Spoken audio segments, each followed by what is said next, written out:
Now, Sports Talk with Broads. Here's Hunter Brody. What is going on, everyone? Welcome to Sports Talk with Broads. We are broadcasting live from the Manscaped Man Cave. Get 20% off and free shipping with the code BROD at manscaped.com. Look, it's a football Friday. You know me. I wake up on my Friday mornings and I sip my cup of coffee while thinking about what the hell is going to happen on Sunday for the Eagles. And honestly, I have no clue. I have no clue based off of what the hell I saw over the last 2 weeks. And I'm not going to lie to you. The last couple Fridays, it's been fun. It's been fun waking up with that juice just thinking about football, and this week it's like, damn it, this team is driving me crazy. This team isn't giving me enough. I don't know what to think about this team. And I'm in this funk emotionally and even physically. I feel like it's wearing down on me to where I'm extra sluggish because this team drives me nuts. It's just that simple. And I know I'm not the only one. Okay, I can see it around this city. Even when you're walking around the streets and you're walking around South Jersey, you can feel that there's this gloom going on. There's black clouds following everybody, all because of the birds. And shame on me, by the way. If you're listening to this on Apple Podcasts, Spotify, Google Podcasts, or any other podcasting platform out there, you can't see what I'm wearing. But I went into my drawer and I just picked the first t-shirt off of the top of the pile after doing laundry. It's a Super Bowl championship t-shirt. Is that a violation or what? I'm so disgusted in myself. Now let's get into this game. On paper, the Eagles should be able to handle business as long as Carson Wentz can actually hit his receivers, set his feet right, and fix his mechanics to a degree. It's not just automatically going to be fixed, but it needs to be significantly better than what we have seen. So that is clear, right? It's clear that Carson Wentz needs to clean it up tremendously before this team can ever talk about actually winning football games. So let's put that aside and almost look at other parts of this game. Don't get me wrong. We're going to talk about Carson Wentz. But there's also other factors in this game. I also heard Doug Peterson speak Friday morning before practice, and a couple things stood out to me. I'll attack those first. So, Fletcher Cox, they will know about him on Sunday. I think with or without Fletcher Cox, this should be a victory. I'm not trying to knock the Bengals and act as if they are a team like last year because they're not last year's version of the Bengals. They have more fight. They have more heart. They have Joe Burrow, who's exciting, who this organization and this fan base and this team is very intrigued by. You can see what he is able to do. You saw against the Cleveland Browns that team stood in there and they battled until the last second on that clock. They will be giving you 100% without a doubt, regardless of the score. So they are not your last year's version of the Cincinnati Bengals. I still believe, though, as long as Carson can figure it out to a degree, that the Eagles can handle this game and come out 1-2 after 3 weeks. And I hate to say it's must win, right? That's always a joke heading into every single Sunday. Is this must win? Is this Carson Wentz's biggest game of his career? No, but it is almost a must-win game, knowing what you have ahead of you in San Francisco, Baltimore, and Pittsburgh. Although with San Francisco, you might have caught them at a decent time considering all the injuries. Not that I want injuries to happen, but I'm saying based off of their injuries, you might catch them slipping just based off of them not being 100% healthy. You're going to see J.J. Arcega-Whiteside more with Jalen Reagor's injury. Alshon Jeffrey is not going to be ready to play, even though you saw him in practice. Now, be prepared for his return, whether it's the San Francisco game or the game after that. You will see Alshon Jeffrey very soon. Until then, though, J.J. Arcega-Whiteside is apparently the guy, and that's definitely scary. All right, that causes trouble to me because he stinks. He's not good. He's really bad. And with a quarterback who's struggling at this moment in time, I think you got to give him assets and weapons that he believes in. Now, last year, they were rocking and rolling with Greg Ward's, Burnett, and a bunch of slop, and he was playing confidently, and that was enough to win a handful of games down the stretch and get them into the postseason. Is J.J. Arcega-Whiteside on the same level as some of the scrubs that were on the practice squad last year? Probably, right? I mean, probably, if you think about it.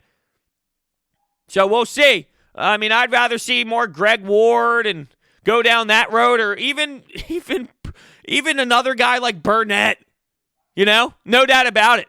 But when you draft a guy in the second round, well, that's what happens. You force them down the throat of the organization and the fans because you don't want to admit that you made a mistake and you made a horrendous draft pick in J-Jaw. Backup quarterback. That's going to be week to week between Hurts and Nate Sudfeld. So I guess it's going to be changing throughout the weeks. I'm not saying it's going to flip-flop every single week, but you're going to see that change based off of the weeks. The hell is that? So you have this guy in Jalen Hurts who you saw was going to be a decoy in certain situations in the red zones, but only sometimes. Sometimes you feel like it's necessary to have Nate Sudfeld as your backup who won't provide anything, and sometimes you think it's going to be great to have Jalen Hurts out there who might have a play or two. I'm really mind blown by that philosophy. So if Carson Wentz is to get hurt when Jalen Hurts is dressing that game, okay, now what? You're essentially saying, well, screw the backup quarterback position. Jalen Hurts isn't ready to take on that role. He doesn't know the offense to that degree. And I'm not saying that Nate Sudfeld can walk in and win you football games by any means, because I think he's a stiff. But he's at least been around for a long time and knows the playbook and been here. So when you dress Jalen Hurts as the backup quarterback, see, people have this belief that Jalen Hurts is just ready to pick up this playbook, pick up where Carson Wentz leaves off, and take this team on this ride, and he's just going to step into the NFL and dominate the league because he won at the college level. And keep in mind, while I respect the hell out of everything he did at the college level, he lost his job and was a backup at Alabama. Now, to Tua, who's a phenomenal football player. I'm not saying Jalen Hurts stinks. I think that there's this belief, though, because you saw a college quarterback work in college, that means he's going to step right in during a weird offseason, COVID-19, not having the proper training, not having the proper training camp, and just win a bunch of football games and be able to dominate the league. To me, that's absolutely silly. So in one quarterback in Nate Sudfeld, you have someone that you believe can at least maybe hold the fort for a quarter or two if Carson Wentz was to go down as a backup quarterback. And then you have one who is a gadget player for one or two plays who probably won't be able to hold the fort down. And that's going to switch and be different week by week. Okay, Doug. And then the guards. This is ridiculous because you want to go back to what happened with Jason Peters at right guard, Matt Pryor playing left tackle during practices. And we know Stoutland. We know he doesn't want to move a lot of pieces. Herbig was playing right guard over Matt Pryor, Driscoll, Mailata, when all that slop was happening. Yet now, when Isaac goes down, you're going to have Herbig play left guard and Matt Pryor go to right guard. So after all this conversation that was going down, what's going to happen at right guard and all of this, Driscoll, Herbig, Matt Pryor's playing right guard. This might be the best bet, but that's not the argument. That's not the conversation. It's what the hell happened for you to get here? What was all that nonsense prior to just sliding Matt Pryor into right guard? He wasn't good enough early on? Did he have poor practices? Was he that abysmal that you couldn't play him at all and you were playing all of these other pieces in Driscoll, Mailata, and everybody else? Herbig at the time.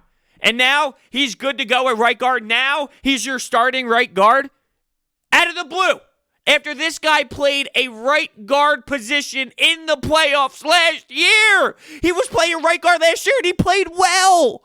It doesn't add up. There is so much going on with this organization and all the crap they're trying to sell you. I don't know if I can handle it. I honestly don't know. It's week 3, and I feel like my brain is just mush because of all of the things that are not adding up. It doesn't add up. That's my issue. There's something fishy going on. Now, Doug Peterson never won the press conferences. He never won that. That wasn't the best part of Doug Peterson. It was definitely one of the worst things he's ever really done throughout his tenure here in Philadelphia was press conferences. So I do know that, and I can comprehend that as I rip him for things that he says to the media. I smell something horrendous going on from the Three Stooges. The Three Stooges, they piss me off right now. I love the Three Stooges nickname, by the way. I'm going to run with that forever. Jeffrey Lurie, Howie Roseman, Doug Peterson, the Three Stooges. They make no sense to me. All right, back to real football, though. Back to on-the-field product. Now, speaking of on-the-field product, I've been betting a lot, and I've actually had some help. BetQL, genius. Gives you all the analytics you need. It gives you all the trends, all the data. It shows you where the sharp money is headed. You just want to follow the sharp money. It's all the professional bettors. It's telling you, look, the pros are betting this. And I've been following that. I've been following that method, and guess what? Yeah, my pockets are a little bit thicker. My wallet's a little bit heavier. I'm on a roll. I am buzzing with all these picks. And you can utilize BetQL so easily. You can download their mobile app or go to BetQL.com. And if you sign up using promo code BROADS20, you get 20% off of your first payment.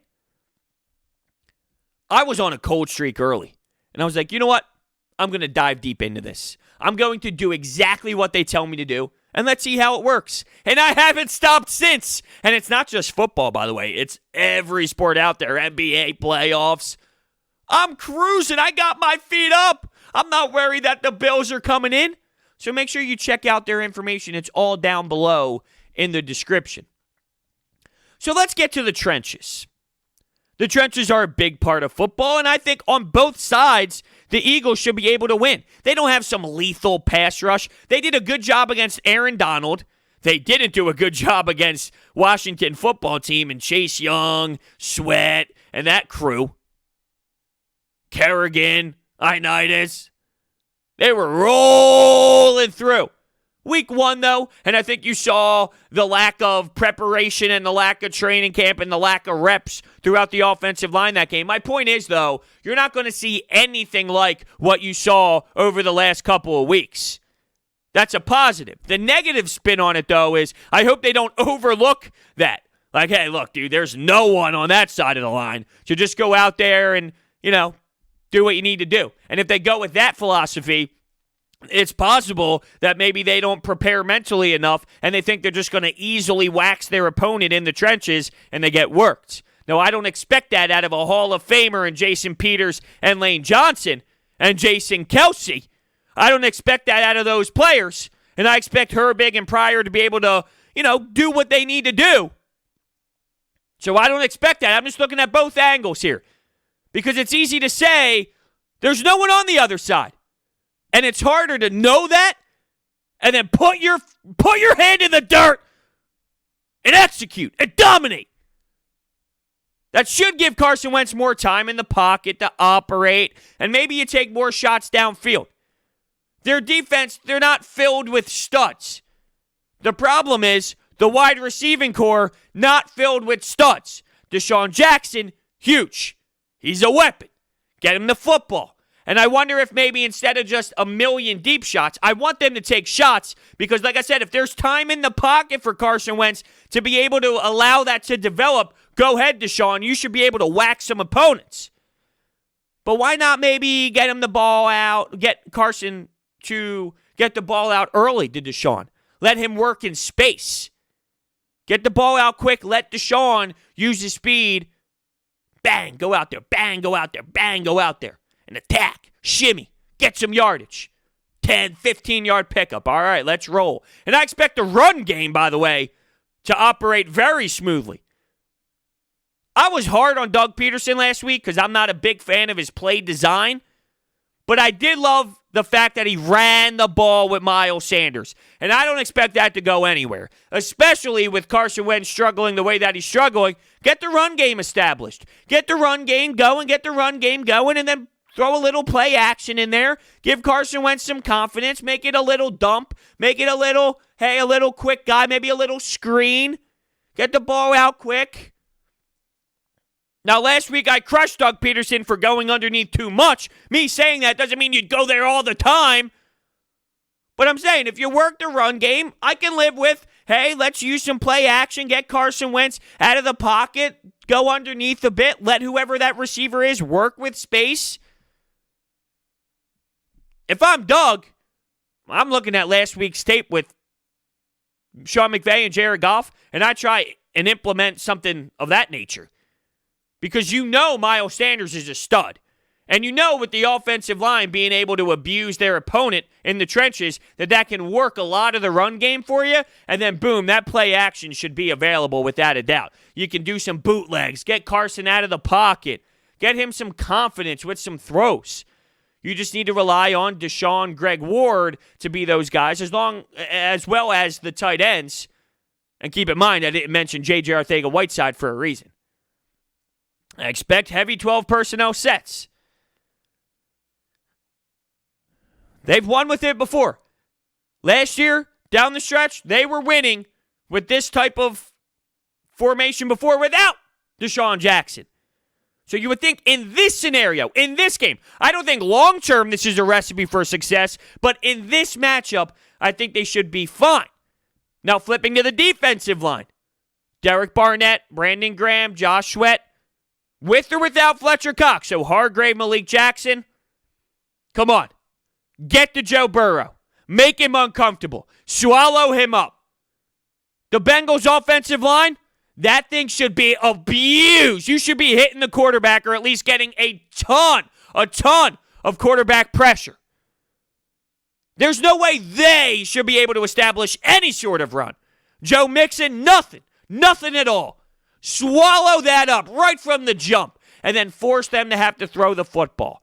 Now, looking at their weapons offensively, A.J. Green, Ross, Higgins. Who else do they have that I'm missing? Boyd. So there are guys out there that can make some plays. That's when you have to trust Darius Slay.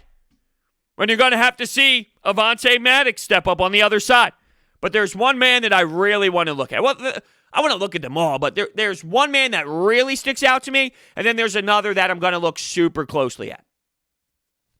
Roby Coleman has not been good enough, okay? I expected way more out of his role. He's been getting waxed. He needs to step up. He needs to play a totally different football game. He's small. We knew he was small. But even with his size, he was someone that could make up for it elsewhere with his football IQ. And I know heading into this season, there was a lot of hype surrounding him. Some actually wrote about how this was a steal for the Eagles. And I'm not saying because he stunk for the first 2 games, that means he's going to be horrendous forever. Plenty of time to turn things around. But every time someone is left available, I always think there's a reason why. Now, players say, screw you to other organizations when they leave and say, oh yeah, you cut me. Oh yeah, you let me go. Oh yeah, you traded me. Things of that nature. And then they go out and ball in other places. I'm not saying it's impossible for that to happen. But I always do say, there is a reason why this individual is not available. So there's some things when it comes to the offensive side of the ball with Joe Burrow and those weapons that maybe they can make some noise happen. The other guy is Jalen Mills. I've been underwhelmed with him in that new safety role. So a couple guys on defense I need way more out of. That linebacking core scares me. The Eagles linebacking core. Will Zach Taylor look at the tape, look at what Sean McVay did and go, hold on, we have something here. Nate Gary, you're going to get smoked. Duke Riley, TJ Edwards. Good luck. Logan Wilson's on the other side. That was a linebacker that I know was talked about during the draft. Will the Eagles maybe go in that direction? They didn't. Instead, Davion Taylor. How's that working out? Let's get to your phone calls. You left your reaction and your prediction, let's say, for Sunday's game. Before we do, this episode is sponsored by Orbit Energy and Power. And with over 20 years of experience in the industry, they are home to your solar experts in both residential and commercial projects. They use high-quality materials and train professionals to get the job done right. They also provide water purification systems, backup energy services, battery storage, tree removals, and more. Check out their information. It is in the description. All right, let's kick it off. Hey, bro, it's big time fan here. To be honest with you, I'm a little skeptical about the Eagles on Sunday, but I have a big question for you. Ever since Wentz is in the pocket, do you think he's trying to protect himself from getting injured? Because he's been doing all those ducking motions and it hasn't been working. Ever since he got hit with the injury from the Seahawks, people keep calling him, injury prone. Oh, he's like the glass cannon. Do you think he's trying to play hero? Or do you think he's trying to avoid becoming injured again? What's your opinion? I mean, look, he's obviously been injured at this point, but his problems, it's just mechanics. So if you want to go down that road of, is he worried about getting injured again? Do you think he's rushing things because he's so worried to get hit? I guess you can't rule anything out at this point. This is so unbearable. This is so ridiculous that everything has to be on the table. I'm already at the point now where, you think about all those reports last year. Is Carson Wentz hard to work with? You think about Doug Peterson and the way that he's expressing himself to the media. Jim Schwartz as well, by the way. And apparently Brandon Graham loved the fact that his defensive coordinator stepped up and said, hey, this is on me. Apparently that's going a long way in the defensive side of the locker room, so keep an eye out on that. But look, at this point, every single option needs to be on the table because as much as the Carson Wentz haters out there want to say, see, I told you so, you've never seen this. You've never seen this horrendous of play out of Carson Wentz. You've seen missed throws. You've seen poor mechanics, but they were winning football games still. He was still explosive and making big plays happen. This is the worst Carson Wentz we've ever seen, ever. So, sure, I think it is possible that that is going through his head.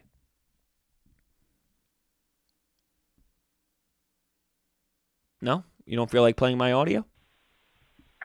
Yo, bros, it's Carmen from Scranton. And I'm just going to say there are 3 keys to the game on Sunday against Cincinnati. The first key is Carson Wentz playing like the Carson Wentz we know and love. Limit the mistakes, limit the turnovers, don't do anything stupid. Number 2, we need to establish a run game.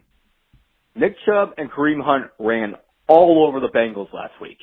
Their run defense is awful. We should be able to establish a run game with Sanders, Scott, Clement, whomever. The third key of the game, pass rush. He needs to show up as advertised.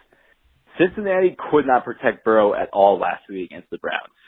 Their offensive line is terrible. If we can do those 3 things, we should, keyword should, come out with a W on Sunday. Go Birds. All valid points. Without a doubt, all valid points. So winning in the trenches, running the football, I think we both nailed it on those 2. And with the run game, I think you'll see some explosive plays out of Boston Scott. When he plays the role that he played against the Rams, that's perfect for him. That's his identity. When you saw Miles Sanders go out in game 1, or he didn't even play at all that game, he's not that lead back, that go-to back that you can constantly run the football with. But when you give it Miles Sanders so much and so heavy on him, then bang, here's a Boston Scott who's shimmying around. I love that, without a doubt. Turnovers, definitely key. Carson Wentz needs to be better. That's obvious. Can't be throwing interceptions. Can't be forcing passes. How about the defense, though? Can the defense create any sort of turnover? Whether it's a sack, fumble, or a pick. Maybe Joe Burrow in the pocket tries to force something. Can we get some sort of turnover from the defense? That would be definitely something I would like to see. They need to turn the ball over more, but that's just Jim Schwartz's system as a whole. This is the identity of his system. I want to see if anything changes. I really doubt anything's going to change. This is Jim Schwartz, but we'll see if anything does after his comments he said this week. How you doing, Broads? I wish I had confidence for Sunday's game. Obviously, it's against the Bengals, and the Bengals, I know, have a below average offensive line, and the key to winning the game is to get those defenders to get actually past them and make big plays, which they just haven't been doing. in these past few games, and they really need to step up now that a couple players are hurt. Obviously, Jalen Reagor not going to play. So they just need these big player makers to come up and make the plays, and that's what I think. Yeah, you're not wrong. See, it's interesting, though. I mentioned the 12 personnel set, and we're talking about the receivers, and we're so fascinated with Reagor being out and Deshaun Jackson and what's going to happen with the receivers. Dallas Goedert at 100 yards in game 1. Let's get Dallas Goedert going. Let's get him back in this groove. Let's get him targeted a bunch of times because he's a hell of an athlete. I love Zach Ertz, and I'm not saying, hey, don't utilize Zach Ertz at all, but you have weapons there in Ertz and Goedert. And if Carson Wentz was so poor, there were plenty of options to hit Dallas Goedert in the end zone, to hit Dallas Goedert down the left sideline. He missed a bunch of throws out there, so I'm not acting as if they were just wiped out of the game plan completely. That's where Carson Wentz needs to drill those throws. But I'm just saying, Dallas Goedert is a weapon. He's a legit weapon. And that's why when this whole Zach Ertz debate comes through again, you have the replacement right there, and I don't know if you can justify spending that much money on Zach Ertz. That's a conversation for another day. I just want to bring up that you're going to be heavy 12 personnel, and there are guys out there that can really make some plays, and it comes down to Carson being able to execute the throws properly to get the football to these playmakers. Eagles-Bengals, both teams 0-2, both teams with very bad defenses. Both teams with shaky offensive line play. But what's weird to me about this one is, and I don't know if you'll agree with me, Hunter, the Bengals 0-2 has a different look and feel to it than the Eagles 0-2. The Bengals were a chip shot field goal away in their opener from taking the Chargers to overtime, and at least they showed some heart against the Browns. So in this one, I've been right on the money with my first two Eagles picks. Not. So for this one, I'll just go Eagles 21, Bengals 16. But please, people, I don't endorse this pick in any way. Don't go to your local casino and put money down on this because your guess is as good as mine at this point. Yeah, good point. I think they win the football game. I don't know what the score is going to be. I don't have a vibe on the score. I just think this team needs to win. This team needs to win. If they lose to the Bengals, then you're talking about this team. Let's go here. This Eagles team and this organization, it's been so damn long since they've just been irrelevant for a full season. Like, legitimately irrelevant. And you start getting into that territory, it would be October, and the Eagles season is just like, oh, yeah, did you watch the game? Instead of, hey, look at those standings. You know what I mean? Like, there would be no real shot at winning anything. It's just like, oh, yeah, did you throw the Eagles game on? Like, that would be the conversation around the city, more so than, oh, look, man, we win. We're up 2 games on the Dallas Cowboys, and you talk division standings when you're involved. You talk what's happening around the NFC when things intensify. We haven't been out so early and so long that I don't know how to even process that type of information. You made a good point, though, talking about how the 0-2s feel different. Because expectations were higher in Philadelphia. With Cincinnati, you get this quarterback. He's a rookie. You just want to see him grow. You want to see what he's like in the NFL. Give him time. See how the team fights. They were super close in game 1. They're involved. The Eagles are blowing up. You can't trust the head coach and what he says. The ownership is going crazy. The GM's a nightmare. Different scenarios for sure. Hey, bros, I'm pretty sure I talked to you before about this, and I predicted the Eagles' record, and I said they would go 0-16. And you thought that was laughable. I'm pretty sure, given our text history, you have thought that was laughable. And I'm here to tell you it's not laughable anymore. Carson Wentz is about to get benched for Jalen Hurts. It's all in the plan. It's all on the moment. You know, we knew this. I knew this since before the season started. I know this coaching staff. I know Howie Roseman. Howie Roseman is one of the crappiest GMs in the league. And as soon as Joe Douglas left, we've seen Howie Roseman be exposed for what he truly is. He is incompetent. Carson Wentz is incompetent. Doug Peterson is incompetent. And I'm pretty sure I was on this train before. I was on the bandwagon before it even started at this point. I said Carson Wentz would fail. I said the Eagles would go 0-16, and I can't wait to see the Eagles rebuild starting next year with Hurts at the helm. Thank you very much. All right, so you're a loser. See, this is the type of losers in Philadelphia that I can't stand. This is the loser that says they're going 0-16 every year. They're not going 0-16. All right, they're not going 0-16. They're not a good football team right now. They're not going 0-16. These are the type of frauds, the embarrassing, pathetic Eagles fans that root for their team to lose. So, I was right. You say they go 0-16 every year because Doug Peterson's been here for a while. Howie Roseman's been here for a while. So I'm sure you've been saying that for quite some time. You pathetic loser. So with that being said, you think, because they start out 0-2, you're just automatically right, when this same GM, who I do rip apart because I don't think he's having a strong start to this season, did put together a Super Bowl championship run.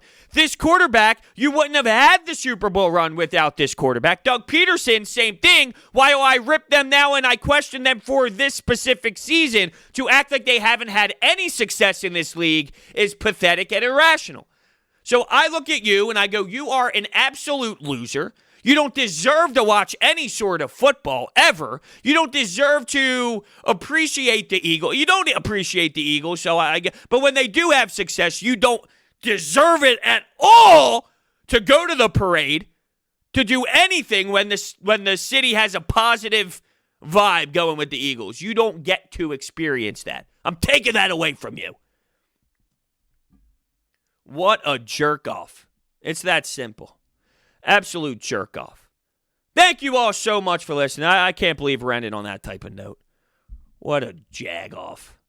See you guys next time.